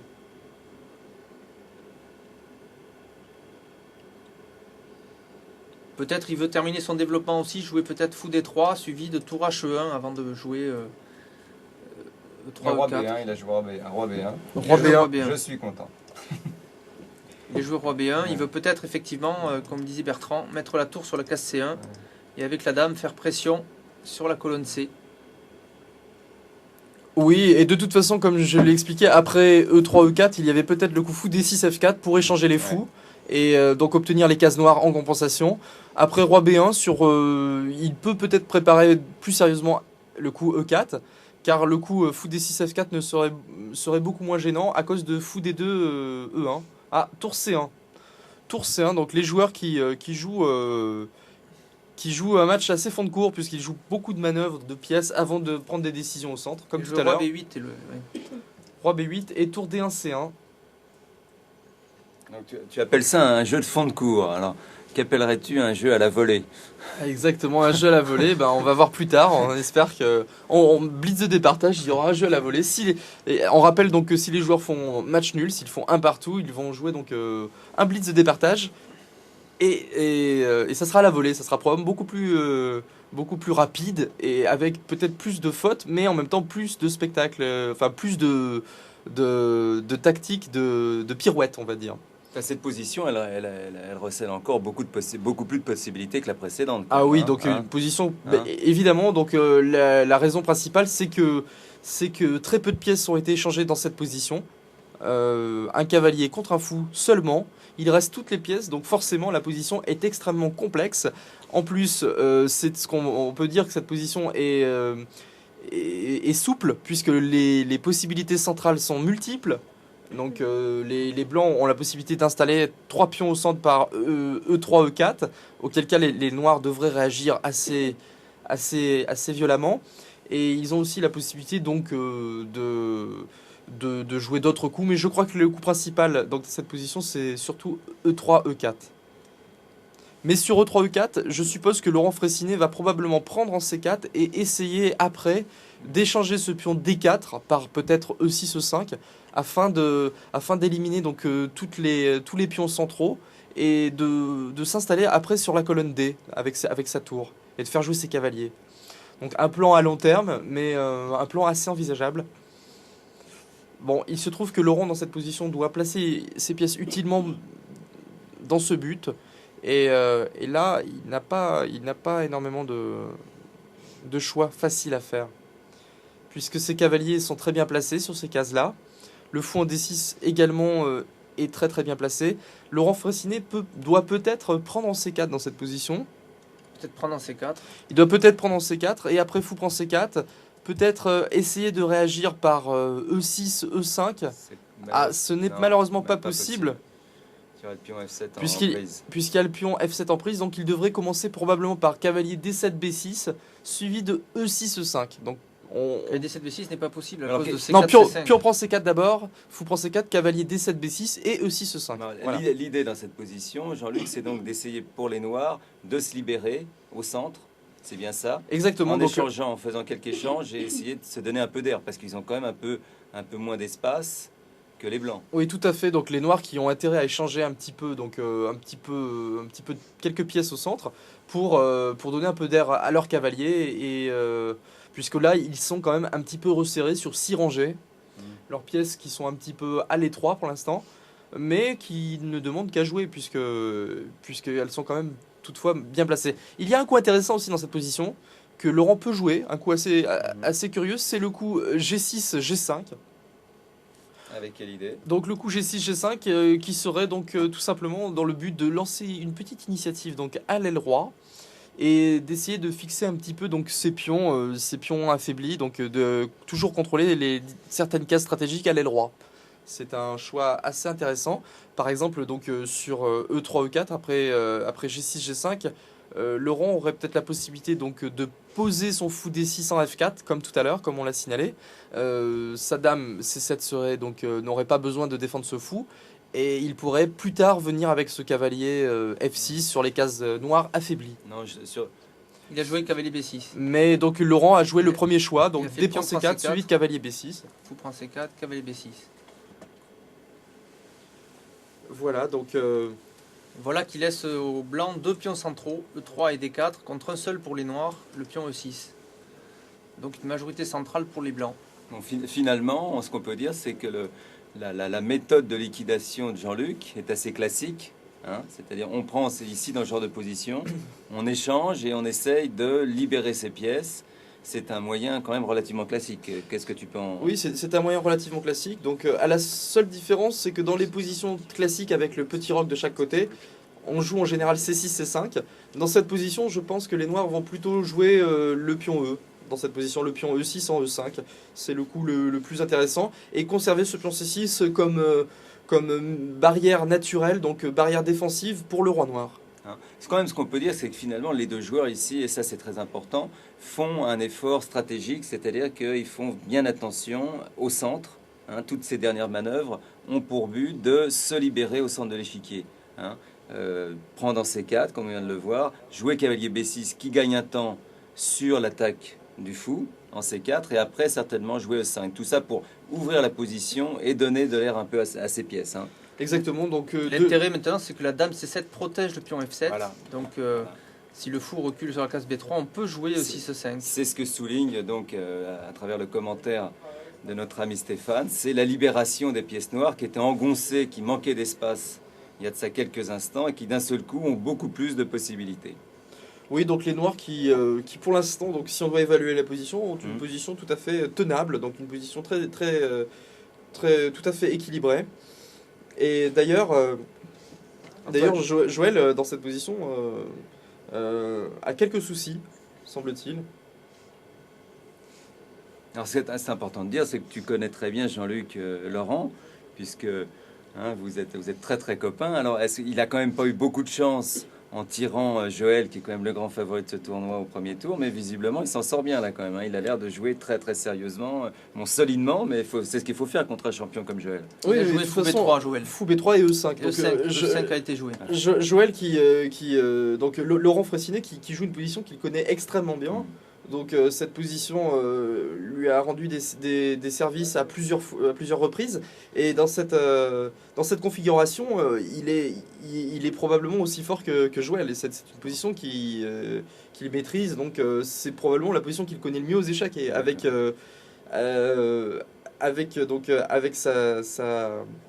sa vivacité, il est capable de faire quelque chose. Alors, le seul avantage maintenant, si on pouvait parler d'avantage pour Joël, c'est la fameuse paire de fous. Alors, il faudrait peut-être que tu nous dises quelques mots sur cet avantage qui n'est pas souvent d'ailleurs bien compris des amateurs qui préfèrent les cavaliers. Ici, donc, les blancs ont de fous alors que les noirs n'en ont qu'un seul. Est-ce que ça peut, dans cette position, être un avantage à court terme ou à long terme ?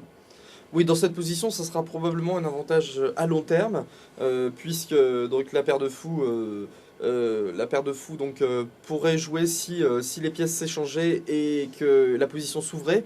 Bon, il se trouve qu'actuellement, ce n'est pas vraiment une paire de fous extraordinaire, puisque le fou des deux est quand même un petit peu muselé, puisqu'il n'a qu'une seule petite case, la case E1. Voilà, donc muselé étant le terme très juste. Pour cette raison, Joël a d'ailleurs joué cavalier E2. Donc il libère la colonne C pour ses pièces lourdes. Il donne un petit peu plus d'espace à son fou D2. Et en même temps, il s'apprête probablement à reprendre peut-être du cavalier sur D4. Donc le cavalier qui trouvera un avant-poste plus utile. Donc un coup très logique. Mais pour l'instant, des deux qui pourraient venir sur la case A5 pour clouer le cavalier B6, par exemple. Oui. Pour l'instant, la position qui reste vraiment sans surprise, c'est vraiment une position extrêmement classique. Donc là, on peut peut-être envisager, c'est vrai, on peut peut-être envisager, pion prend D4, dame E7 d'abord, oui, dame E7, donc la dame qui quitte cette case en C7 où elle était une sorte de refuge, où elle ne servait pas à grand-chose. Le fou D6, peut venir donc sur plusieurs cases et la dame vient sur la colonne E qui va s'ouvrir probablement. D'accord. Alors maintenant, il n'y a plus qu'une seule pièce qui n'a pas été jouée chez les blancs. Il ne faut pas oublier le développement. C'est la tour H1. Bon, tu la mets où, Jean-Luc ? Alors la question c'est que faut-il la bouger tout de suite ou faut-il prendre au centre peut-être avec ce pion D ? C'est compliqué, c'est quand même assez compliqué. Ou peut-être pousser le pion E en E4, il y a plusieurs possibilités. Si je devais développer cette tour, probablement on la mettrait en D1. En D1 ou en E1. Donc les deux possibilités pour cette tour. Donc c'est vrai, il n'y a pas de grosse surprise. Il a joué Laurent. Il a joué E4.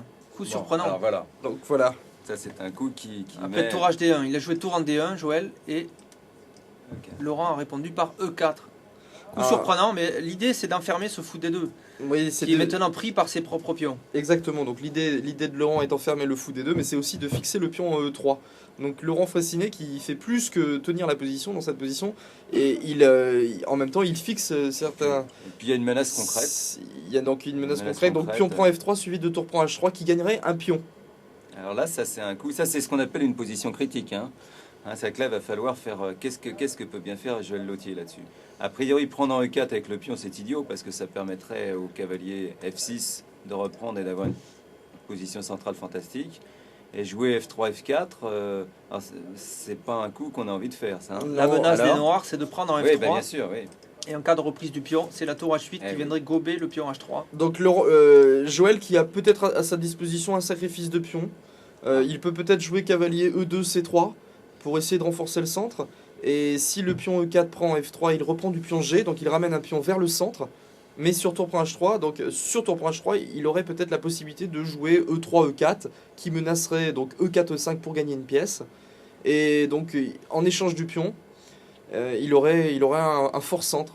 C'est une possibilité intéressante, mais quand même assez complexe. Assez risqué. Assez risqué, exactement. Mais dans cette position, le rond joue de manière très très opportuniste et Joël va devoir être très précis avec les blancs. A noter aussi que si les blancs jouent F3, F4, maintenant après les noirs ont super case en D5. Ils peuvent venir avec leur cavalier sur la case D5. Ouais, mais ils peuvent pas la garder bien longtemps, parce qu'ils jouent à cavalier C3 très vite quand même. Non, après F3, F4, donc le cavalier F6 vient sur la case D5. Et là, je pense que les noirs ont quand même une position très très intéressante. Est-ce que tu penses, oui, parce qu'il y a la case B4 aussi après. Alors là, donc, ça veut dire, Jean-Luc, que tu penses que les noirs sont un peu mieux?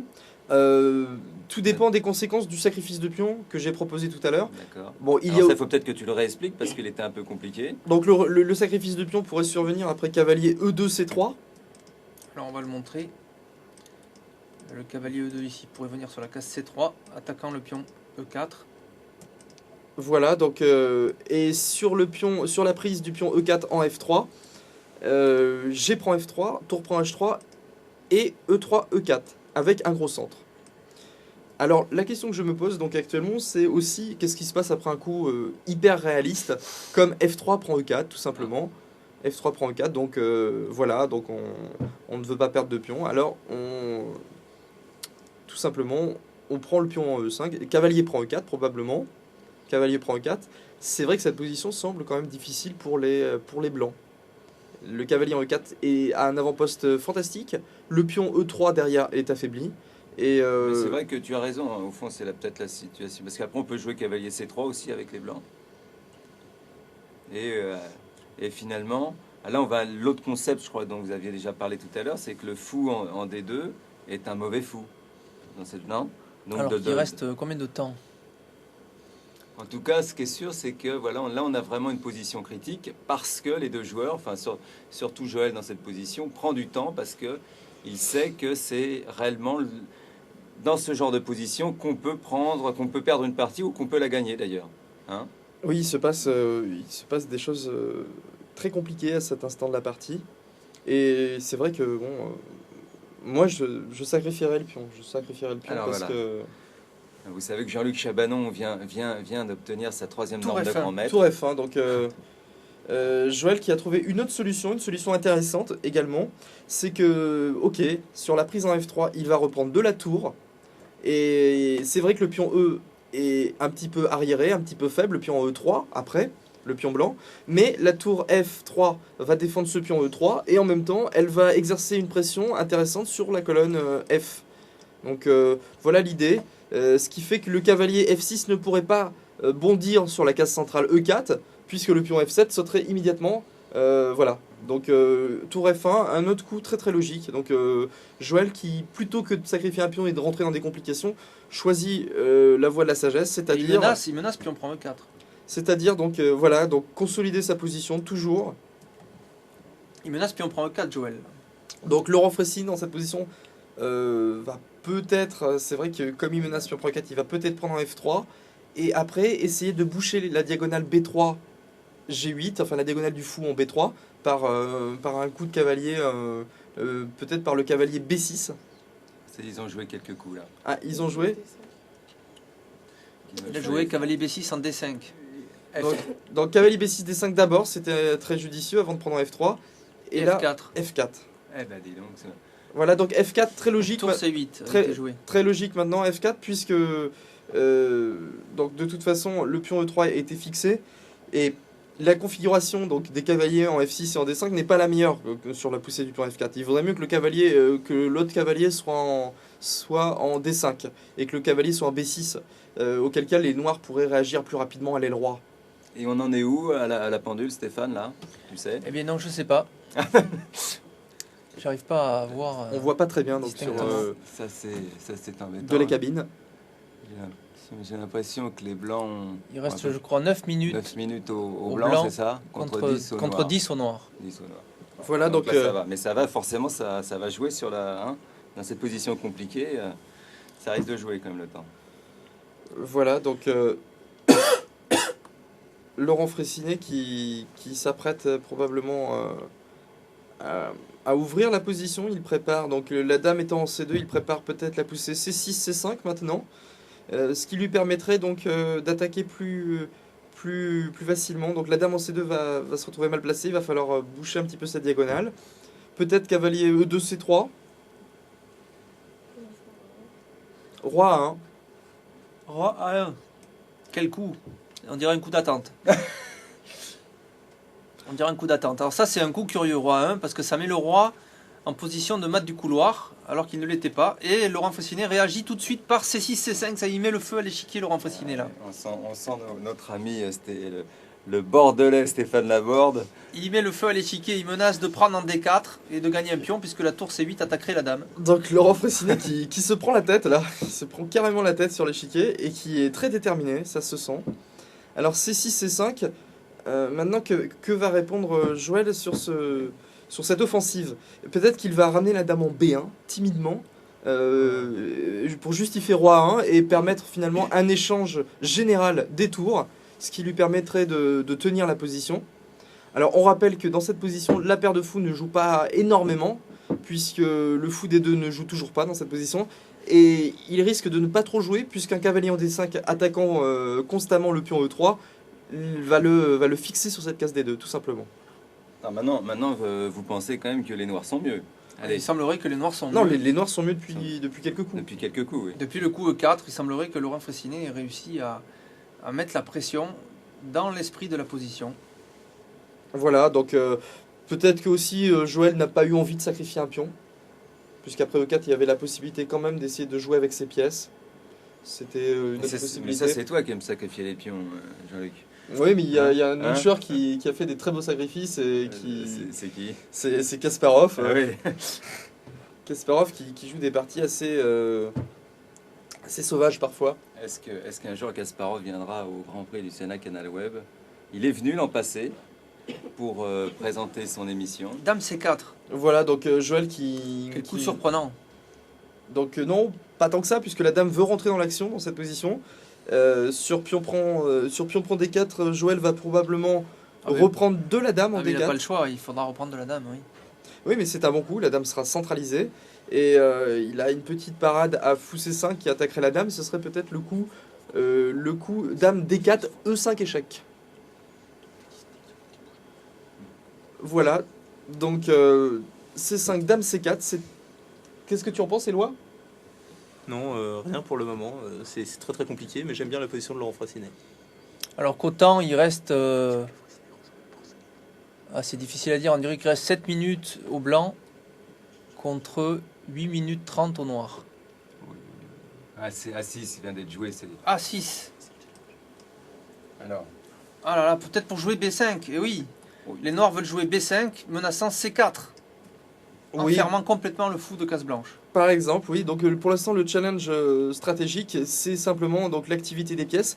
Joël qui s'est vu un petit peu contré stratégiquement puisque son pion E3 est fixé, donc est bien attaqué par un cavalier central, essaye de faire rentrer sa dame dans l'action, et là Laurent commence à contrôler ses cases. C'est que attention, mais là la menace B7, B5 est mortelle pratiquement, donc il faut faire quelque chose contre ça. Dame A4. Dame A4. Donc dame A4, le coup logique pour éviter B7, B5 puisque la dame prendrait le pion en A6. Voilà, sur B5 maintenant la dame peut prendre le pion A6. Voilà, donc dame A4. Et clairement l'initiative est du côté noir. D'ailleurs il a joué, Laurent, on dirait qu'il a joué roi A7, et oui, il veut quand même jouer B5. Oui. Il protège le pion A6 avec son roi, et il menace de jouer B5. Et oui, et la dame en A4 qui se retrouve finalement... mal placée. Elle se retrouve mal placée, cette dame. Ficelée. Cette dame. Donc le roi A7 qui défend. La partie va se terminer de manière incroyable. C'est violent, là. Laurent Fraissinet a réussi à prendre l'avantage sur Joël Lautier, c'est clair. Maintenant, est-ce que ça sera suffisant pour Oui, gagner la partie? Attention, alors autant, il reste combien de temps? Eh bien, je ne vois pas du tout, malheureusement. Moi non plus. C'est difficile à voir. Il vient de jouer. Il a joué pion prend C5. Donc pion prend C5, c'est nécessaire, il faut ouvrir la position. Donc finalement, il a obligé les blancs à prendre en C5, Laurent Fascinet, en jouant assez précis. Là, il va sûrement reprendre du fou, mettant une pression sur le pion E3, Jean-Luc. Et oui, donc c'est la stratégie depuis le début de cette partie, donc essayer de fixer ce pion E3 depuis la fin de l'ouverture. Et maintenant, donc Laurent se rapproche de cette stratégie, mais la position s'ouvre. Donc il va falloir être vigilant puisque maintenant les fous peuvent commencer à jouer. Alors peut-être que Joël a intérêt donc à échanger peut-être le cavalier en D5 avec son fou B3. En jouant fou pro cavalier il a en fait D5. fou prendre C5. Ah là là là là, grosse pression maintenant. Puisque le fou C5 menace de prendre en E3, protégé par le cavalier D5. Exactement, donc peut-être que les blancs dans cette position vont jouer fou. Ah, cavalier D4. Cavalier D4, voilà, qui protège. Et on dirait que la dame blanche est presque prise, hein, sur B5, elle a qu'une case. Exactement, mais c'est surtout sur cavalier B6. Sur cavalier B6 aussi, elle a aussi une case en A5. Sur B5, non, il y a cavalier prend B5. Ah oui, il y a cavalier prend B5 avec en revanche, échec. cavalier B6, c'est un coup dangereux. Oui. C'est un coup dangereux, voilà. Donc cavalier B6 qui est très très intéressant. Et sur cavalier B5 échec, les noirs pourraient ramener tout simplement le roi en B8. En B8. Donc sur cavalier B6, probablement dame A5. Et que pensez-vous d'un coup comme tour HD8 aussi? Donc ouais, tour HD8 a l'air plus solide quand même. C'est ce qui était joué, oui. C'est ce qu'il a joué. Effectivement, bien vu Bertrand. 3 HD8, il contrôle totalement le centre, Laurent Fraissinet. Eh oui. Et il aura maintenant plein de combinaisons à base de cavalier prend F4, à base de cavalier prend E3. Cette position. Alors qu'en penses-tu, Jean-Luc, là? Oui, donc là pour l'instant... Toi, tu préfères plutôt jouer ça avec les noirs en général, hein? C'est très compliqué, donc c'est vrai que le jeu de pièces noires est très très agréable, mais oui, donc c'est vrai que les noirs ont un jeu de pièces assez incroyable dans son élément. Donc Laurent Fraissinet qui en général donc joue ses semi-slaves, qui ouvre la position et qui finalement, après avoir ouvert la position, fait jouer ses pièces, puisque finalement donc c'est un joueur tactique, c'est un joueur très très agressif, qui se révèle plutôt assez tard dans la partie, puisqu'il commence par des débuts très très solides, mais qui n'a qu'une seule envie, c'est de faire jouer ses pièces. Et d'ailleurs actuellement il commence à les amener tous dans l'action. Et là, il a joué tour D1. Oui, Joël qui défend, ça se sent, donc il remet ses pièces vers les cases Et là, on a de défense. Cavalier prend F4, il semblerait. Cavalier prend F4 a l'air d'être possible. Cavalier prend F4 est peut-être possible, mais il y aurait cavalier B5 échec. Voilà. Cavalier B5 échec, donc la position reste très compliquée. Ça reste égal quand même, hein, ça reste difficilement... Non, mais peut-être que la manœuvre que... Il a joué, Laurent. Il a joué fou B6. Fou B6. Fou B6, un coup de repli. Oui, donc un coup très logique. Là, Laurent qui n'est pas obligé de provoquer les événements dans cette position. Donc donne un petit peu plus de possibilités à sa dame en E7. En même temps, donc il peut échanger les tours et donc il défend bien son roi dans cette position. Et ses il a échangé une paire de tours. Ses pièces restent toujours très très bien placées.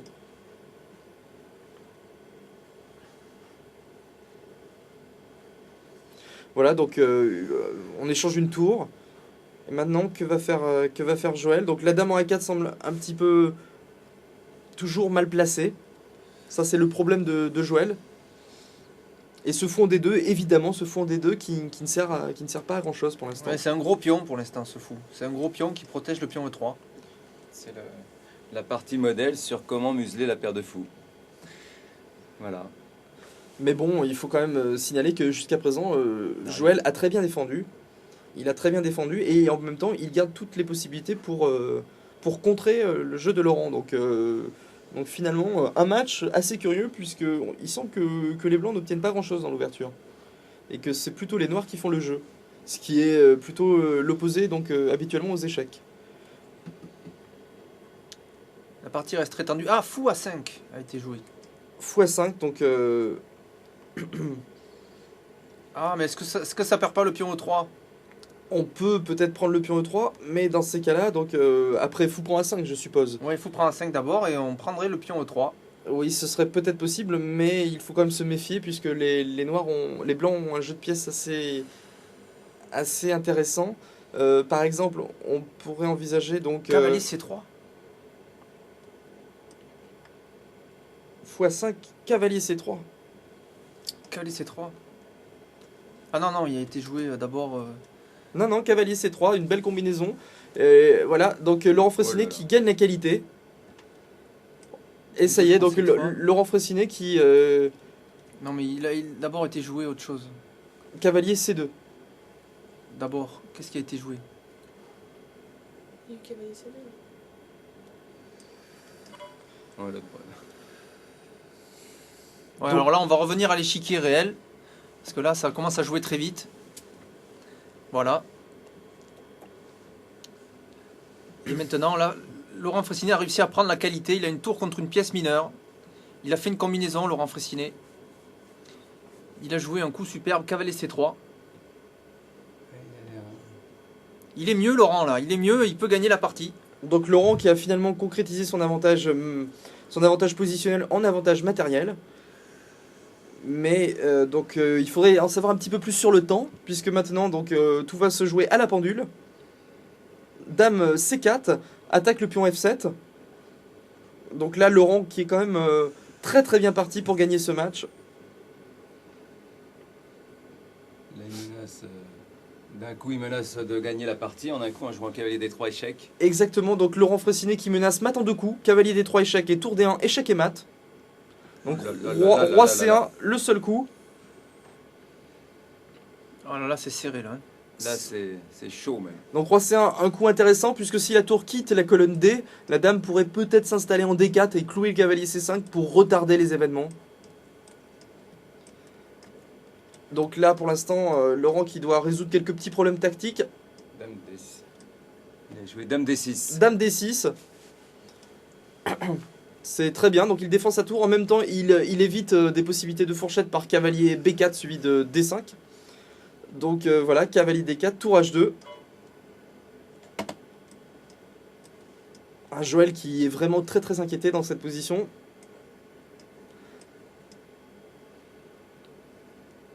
Puisque le roi de Joël est extrêmement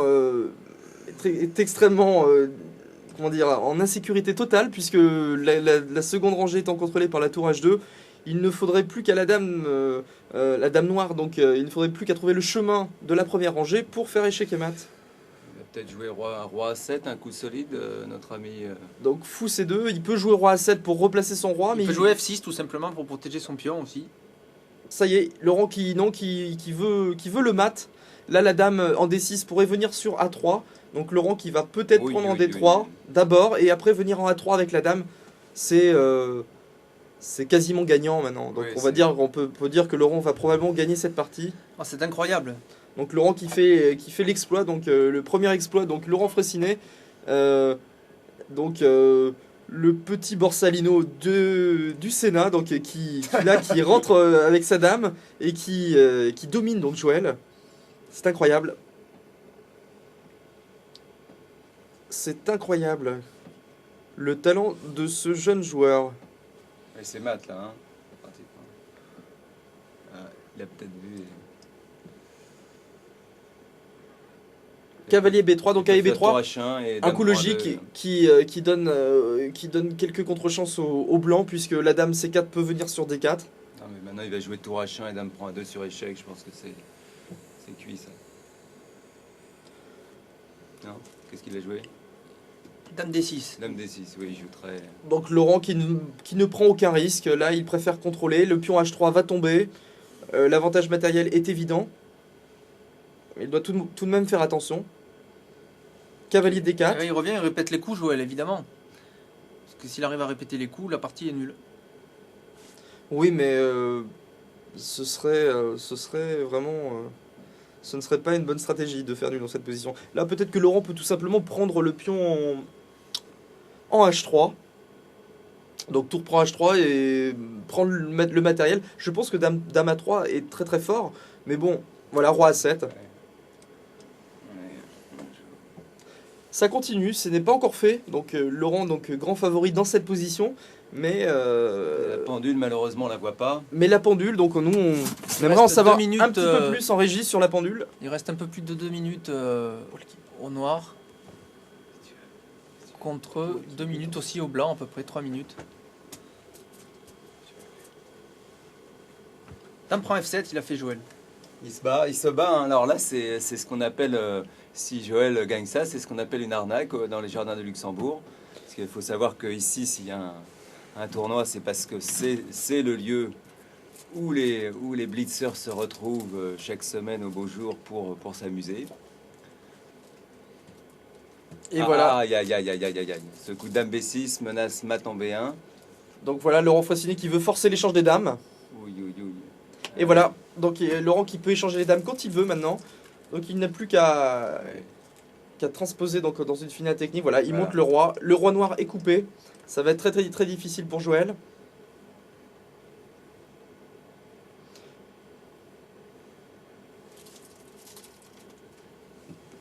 Et oui, donc Joël qui pousse son pion G, qui va essayer donc de tenir avec son petit cavalier. Mais là, Laurent, oui, exactement, donc A5, un coup très malin, puisque Laurent prépare une majorité de pions, donc qui prépare un pion passé à l'aile dame. Il va pousser son pion B, il va jouer roi C5, B5 et A4 pour avoir un pion passé.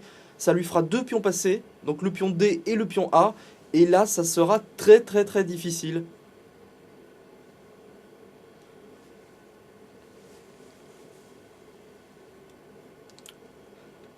Joël qui ne se laisse pas faire, donc qui lui pousse ses pions aussi. C'est vrai que je connais bien Laurent et j'ai l'impression que cette position il va la gagner puisque c'est une finale technique et qui ne devrait poser aucun problème. Donc voilà, le cavalier qui doit attendre un petit peu, voilà. Joël qui essaye de faire un obstacle au roi adverse. En tout cas, c'est une belle leçon de la part de Joël qui est pas bien et qui crée tous les problèmes au blanc, au noir pour gagner cette position quand même. Hein. Voilà, donc Laurent qui sacrifie un pion, qui joue encore avec panache, probablement parce qu'il a l'intention de rentrer avec son roi noir, le roi qui va se diriger de C5 sur C4, qui va essayer de prendre le pion C3. Ce qui fait que... Ah, donc Joël qui veut chasser cette tour de la seconde rangée. Mais dans cette position, Laurent peut prendre en H3. Tour F2. Sur tour F2, il y a cavalier E5, non? Laurent qui n'a pas joué pour l'instant.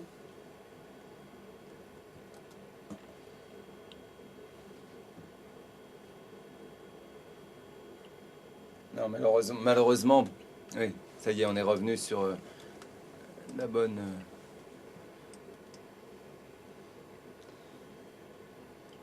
Il va ramasser tous les pions, et oui, tour 3, il ramasse tous les pions, Laurent Fressinet. Et oui, Joël qui est très tenace et qui sème d'embûches donc le chemin de la victoire de Laurent Fressinet. C'est beau.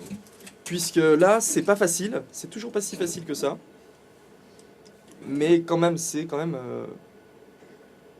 gagnant. Hein. Donc la roi D2, une astuce toujours, sur tour F4, il y a une fourchette. Donc Laurent va probablement le pion A4.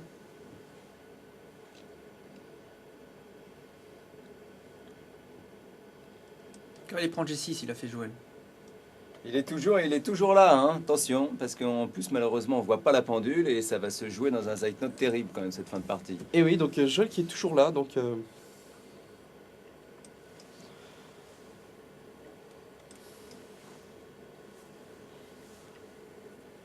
Très difficile. Mais bon, on rappelle quand même qu'une tour, c'est plus fort qu'un cavalier. Et oui, parce que le cavalier, quand même, avec ses petits bonds, il peut pas traverser l'échiquier très rapidement. Donc on va voir ce que va faire Joël, mais... Cavalier avec des petits bonds, donc. Et oui. Un Joël très tendu, quand même, pour cette deuxième partie. Eh oui.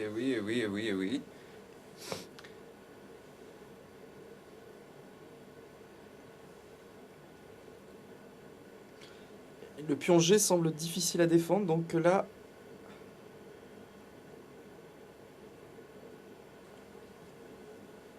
Il a joué F5 et tour G4 a été joué par Laurent Fasciné. Cavalier F8. Tour G4, cavalier F8. Il y a encore une fourchette. Il y a encore une fourchette. Eh oui. Mais il faut jouer roi D5 là. Roi D6, roi D6. Cavalier E6 probablement. Ah non, cavalier E6 et là Laurent va peut-être jouer donc le coup G6. Non, G6, sur G6, il y aurait encore cavalier D4. Cavalier attaquant le pion D4. B5. Eh oui, eh oui, eh oui, cette position, elle est... Elle n'est pas si facile à gagner. Non, elle est peut-être même pas gagnée du tout maintenant, malheureusement.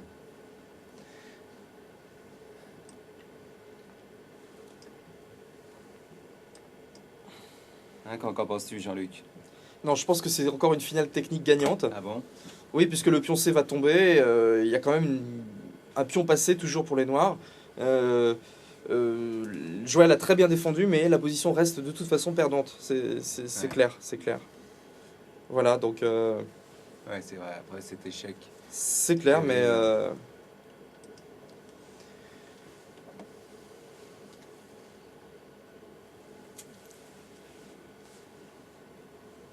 Ah là là là voilà, là. ça commence à devenir très compliqué. Donc Joël qui a pris la bonne décision de monter son roi pour accompagner le pion, il s'apprête à sacrifier le cavalier contre le pion. Laurent doit éviter cela.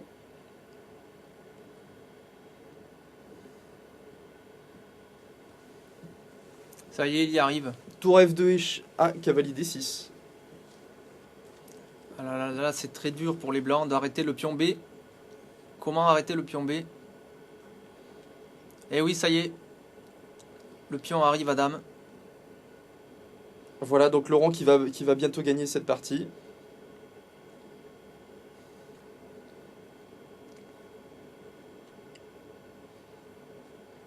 Eh mais il peut jouer G7 là. G7, tour pour G7. Tour pour G7. Voilà, c'est fini. C'est fini. Une très très Bravo belle partie. Laurent Fressinet.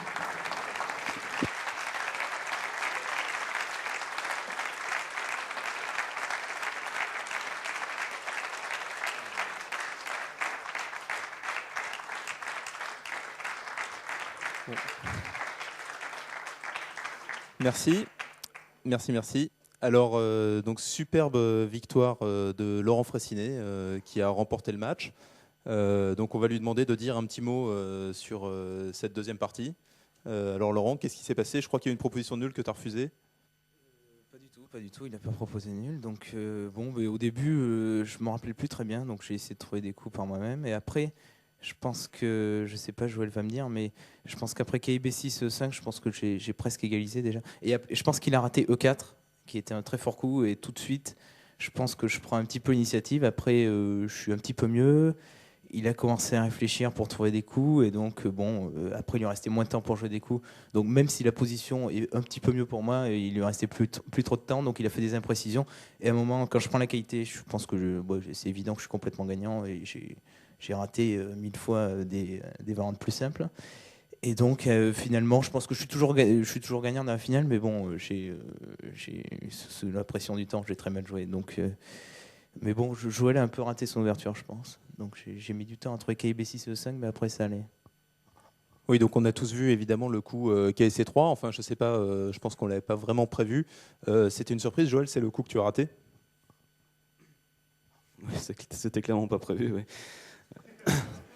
Mais en fait, j'étais déjà pas très bien dans cette position. À vrai dire, c'est vrai que 4 était très gênant. J'ai joué tour D1 trop vite, vraiment un coup un peu de routine, alors que j'aurais dû jouer quelque chose comme des prends E5. Et en fait, je pense que je suis un petit peu mieux encore parce que j'ai deux fous, j'ai le centre. Donc j'étais content d'avoir cette position. Mais après E4, ça a complètement changé. Mais j'ai été trop lent pour. J'aurais dû jouer plus vite de toute façon. Mais de toute façon, il a très bien joué. Il n'y a rien à dire. D'accord. Eh bien, nous allons, je pense, applaudir les deux joueurs, hein, encore une fois.